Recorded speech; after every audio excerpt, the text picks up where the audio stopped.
Salut à tous, c'est Vic et aujourd'hui on se retrouve pour une toute nouvelle vidéo sur la chaîne YouTube. Comme vous l'avez vu dans une précédente vidéo, j'avais présenté mon projet d'équipe sur Le Mans Ultimate, la Crownliner Racing. Et aujourd'hui cette vidéo porte sur le premier aboutissement de ce projet puisque nous avons fait ce week-end les 4 heures d'Imola. En effet, ce week-end se tenaient les 4 heures d'Imola sur Le Mans Ultimate, une endurance qui était proposée parmi tant d'autres qui déjà testaient, notamment le Qatar, Kota ou encore les 24 heures du Mans la semaine prochaine.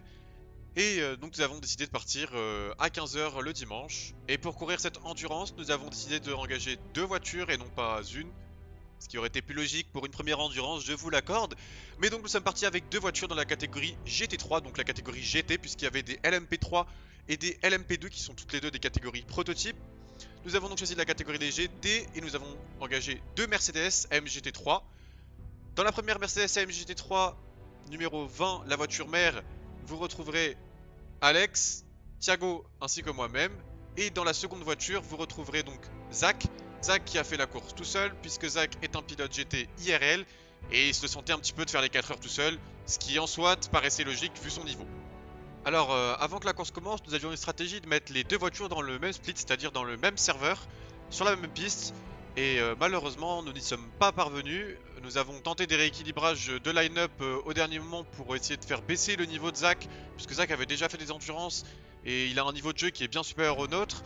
Donc nous avons tenté de mettre des pilotes qui étaient plus bas que notre line-up à nous pour faire baisser et pour essayer d'équilibrer. Malheureusement, Zach est parti split 8 et nous sommes partis split 9.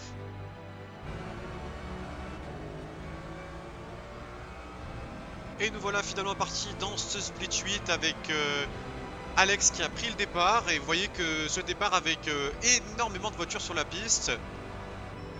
Et au premier virage, bien sûr, toujours des accrochages. Ça s'est assez mal passé, mais Alex a été très prudent. Et on le voit, il reste plutôt loin. Il va pas chercher forcément le bac à gravier. Et toujours en plus.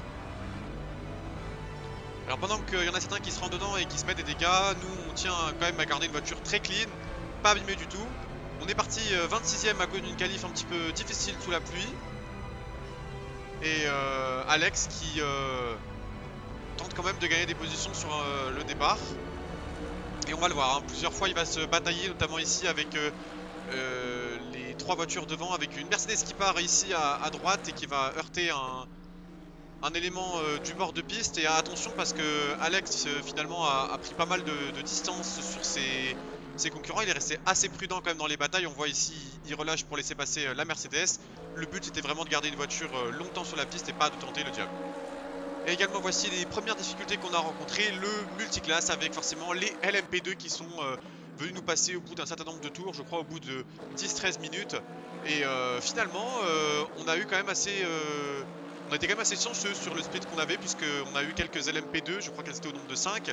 Pas de LMP3 et les LMP2 ont pour la plupart été out au milieu de la course, c'est-à-dire je crois qu'il en restait 3 à la fin et encore elles se battaient pas vraiment pour des positions, malgré des fois des équipages très agressifs de la part des LMP2. Du côté du split 8 et de Zach, il s'était qualifié P2 sur la grille de départ, mais malheureusement la course a très vite tourné au vinaigre pour Zach, puisque dans un split 8, les gens étaient très agressifs. Et on le voit ici, les contacts avec la BMW. Et déjà dès le deuxième tour, il avait perdu deux positions sur sa grille de départ. Et des dive bombs à foison, des gens qui collent, qui mettent des coups de portière. Et c'est un peu dommage d'avoir eu cette intensité de course dès le début. On voit ici que la BM va vraiment le serrer et que la McLaren en profite pour passer. Et malheureusement, à la sortie des premiers S, Zach va la perdre sur l'arrière de la McLaren et ça va envoyer la voiture droit dans le mur. L'impact est très violent, il perd l'aileron, il perd la direction avant gauche et quelques parties de carrosserie qui sont endommagées. Et là, on sait déjà que on peut oublier le podium. Là, la course va être compliquée.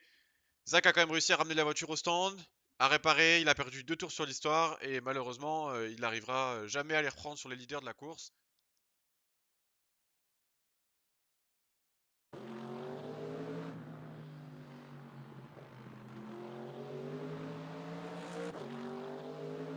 Et Alex qui vient ici finir son split après de nombreux tours, plusieurs batailles, 1 heure et demie de stint quand même pour Alex, puisqu'il a fait le premier et le second relais. Il s'est arrêté une fois pour remettre du carburant, mais pas de changement de pneus de notre côté, c'est la stratégie, puisque malheureusement nous avions 12 pneus alloués pour la course, c'est-à-dire 3 trains de pneus entiers. Et étant donné qu'un plein faisait environ 45 minutes, nous ne pouvions pas changer de pneus à chaque arrêt. C'est donc pour ça que nous avons changé des pneus un arrêt sur deux pour pouvoir finir la course en bonne et due forme et pour avoir une meilleure gestion des pneus. Et là nous voyons Thiago qui ressort pour prendre le deuxième relais dans notre programme, qui fera également 2 stints, tout comme Alex.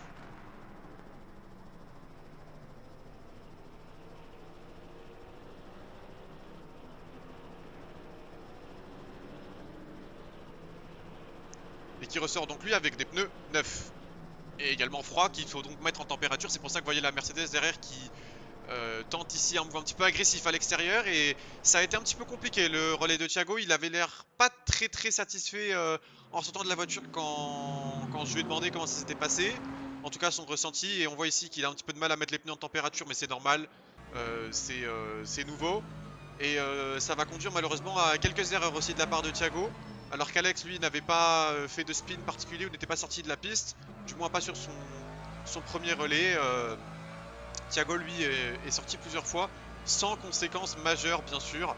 Et cet incident aussi qui est arrivé un petit peu plus tard, vous le voyez, avec une Ferrari qui ressort devant nous. Et cette Ferrari qui était actuellement P1 de la catégorie GT3. Donc c'était les leaders qui venaient de nous mettre à un tour suite à leurs arrêts.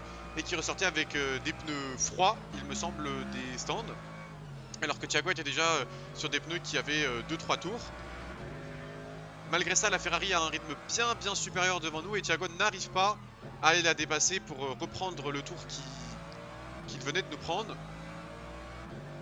Et on le voit essayer ici à l'intérieur avec une P2 qui passe à gauche et Thiago qui va retenter finalement sur ce virage. Attention, parce qu'il a été quand même très près du leader. Généralement on évite quand même de faire ça. C'est les leaders de la catégorie, ils nous ont mis un tour, ils ont un rythme bien supérieur à nous. On évite d'aller les titiller, d'aller jouer très près d'eux, parce que le but c'est pas de les mettre en dehors. Et malheureusement Thiago va faire une petite erreur sur ce freinage là. Il va louper un petit peu son point de freinage et tenter d'éviter en fait cette Ferrari. Et malheureusement en se décalant il va l'envoyer dans le décor. Donc voilà, moi j'étais pas là actuellement dans le vocal puisque j'étais du côté de Zach pour voir comment sa course se passait. Et on vient me voir, on me dit ouais Thiago il en peut plus, il a du mal donc il faut vraiment que tu viennes. Et en fait on me dit qu'il a sorti les P1 de la course. Alors là je vous avoue que sur le moment j'étais un peu deg, je me suis dit putain comment ils vont réagir, est-ce qu'ils vont nous en vouloir ou quoi. Et finalement on le voit, on le voit, ils nous ont compris et ont accepté nos excuses, donc ça s'est plutôt bien passé, c'était vraiment pas volontaire. On le voit ici Thiago qui fait encore quelques erreurs avec quelques sorties de piste, possiblement aussi stressé par le trafic LMP2 qui est nouveau. Et puis finalement, cette dernière frayeur qu'il nous a fait avec son chat qui est monté sur le bureau avant de rentrer au stand pour finir ses 2 stints et pour repasser le volant à Nico. À Alex et Alex qui finira sur les 45 dernières minutes de course avec finalement une voiture qui ressortira P13 à la sortie des pits et qui sera donc reprise en piste par Alex.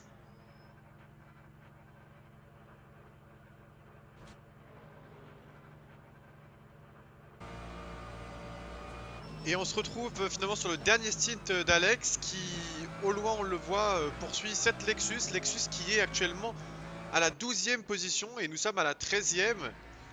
Alors on le voit Alex malheureusement qui va faire une petite erreur ici alors qu'il était quasiment collé. Il reste vraiment un quart d'heure de course, même un peu moins, puisque cette bataille s'est jouée vraiment dans les 10 dernières minutes de ces 4 heures. Et grâce au trafic on le voit, Alex qui réussit aussi à remonter en survirant vachement dans ce virage là, dans la sortie d'Aqua Minerali. Mais Alex qui a été vraiment monstrueux à la fin. On le voit ici en dépassant cette Mustang très proprement, un retardataire qui occupait la 20e position. Et on le voit toujours devant avec cette Ferrari et cette Lexus. Alors moi je vois finalement, on était tous très impatients que cette Ferrari nous bloque un petit peu. Et je lui ai donc demandé dans le chat, j'ai demandé à l'équipage si c'était possible qu'il nous laisse passer parce qu'on avait vraiment envie d'aller chercher cette P12, cette Lexus devant là. Et malgré le fait qu'Alex se loupe un petit peu ici en sortie de virage, la Ferrari se décale et ils nous ont vraiment ouvert la voie. Merci, merci à cet équipage, vous êtes vraiment top si vous passez par là. C'était vraiment incroyable et hyper fair play de votre part. Merci beaucoup. Et maintenant Alex qui se concentre donc sur cette Lexus qui est devant. Un Lexus qui avait légèrement moins de rythme que nous. Et Alex qui donnait vraiment tout, qui était sur une autre planète. Alors il tournait pas aussi rapidement que les premiers de la course, mais vraiment un rythme extrêmement positif de la part d'Alex. Et on était tout simplement aux anges et tellement excité dans le vocal qu'il aille chercher cette Lexus. Et je vais vous laisser tout simplement l'extrait de la bataille.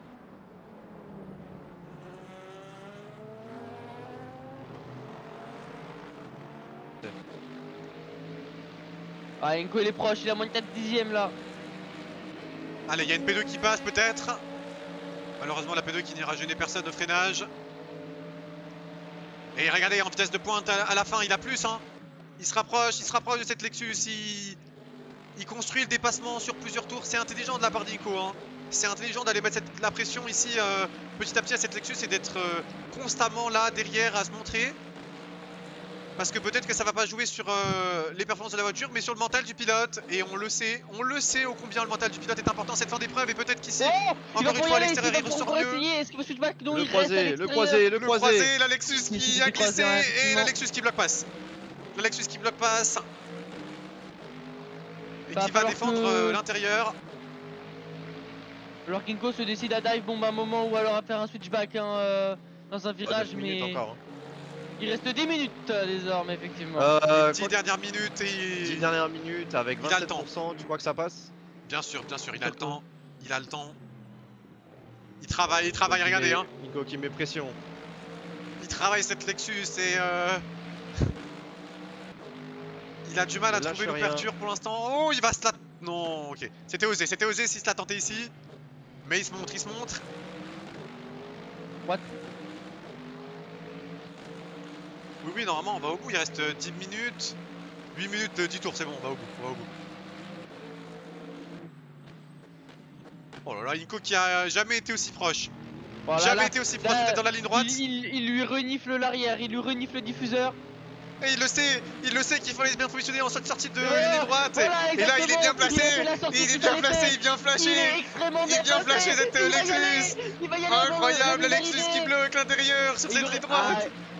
À 8 minutes de la fin, la bataille pour la P12 n'a jamais été aussi intense. Il a laissé devant. Oh là là, ça se décale et il trouve l'extérieur peut-être. Et s'il trouve l'extérieur peut-être, non. Oh là là, c'est serré, attention dans ce premier secteur qui est très dangereux, on le sait quand vous êtes à deux de front. Et il va le trouver peut-être la voie à l'extérieur et c'est la Lexus qui tasse, attention à ne pas finir dans le mur. C'est du porte à porte. Incroyable, la Lexus, il est passé. Oh là là, Nico, let's go, la P12. Incroyable, magnifique. Magnifique dépassement de la part de Inco. Et maintenant il faut la conserver cette P12 hein, parce que la Lexus elle va pas se laisser faire. Magnifique Inco, magnifique. Oh là là, yes. Quelle intense bataille. Tout simplement le GOAT finalement. Tout simplement le GOAT. Et attention parce que cette Lexus elle a pas dit son dernier mot et elle est proche dans Aqua Minerali ici. 7 minutes à tenir maintenant. Et on le dira dans la ligne droite. À défendre. Attention à ce qu'elle ne dive pas. 7 minutes à défendre hein, et c'est maintenant, hein. Et c'est maintenant qu'il faut que la Ferrari elle mette la pression sur cette Lexus. Et c'est maintenant qu'il nous faudrait effectivement un rythme bien supérieur. Et c'est exactement ce qu'Inco est en train d'imposer à cette Lexus, un rythme supérieur. Et on le voit, hein, dès qu'Inco est passé devant, la Lexus a du mal à suivre. Chaque virage il reprend quasiment un dixième hein. On le voit là, il ressort avec 6 dixièmes d'avance. Je le dis. C'est magnifique Inco, c'est magnifique, quel travail, continue Inco, tu donnes tout, c'est parfait ta fin de course mec. Et finalement nous viendrons donc décrocher une 12e place puisque cette Lexus ne nous aura pas rattrapé à cause d'une petite erreur. Et finalement un événement tout à fait phénoménal de mon côté. J'ai vraiment kiffé de A à Z la course. La préparation en amont qu'on a eue était plus qu'importante. Je suis vraiment fier de toutes les personnes qui ont participé à ce projet, qui ont conduit, ceux qui sont venus aussi soutenir dans le vocal, les autres membres qui conduisaient pas, tous ceux qui sont passés sur le stream Twitch et tous ceux qui m'ont aidé à lancer ce projet. C'est vraiment, vraiment, vraiment magique en fait. Juste, j'ai envie de dire magique. Et Inko qui va finir sur une belle petite note en faisant 2-3 petits donuts. On se demande de qui vient l'idée. Moi, je vois pas du tout perso. Pas du tout de moi, pas du tout. Et vraiment une course tout à fait exceptionnelle de notre part et c'était vraiment un événement que j'ai adoré faire. Je suis très très très très très content et je vous tiens au courant pour naturellement pour les prochaines. À très vite.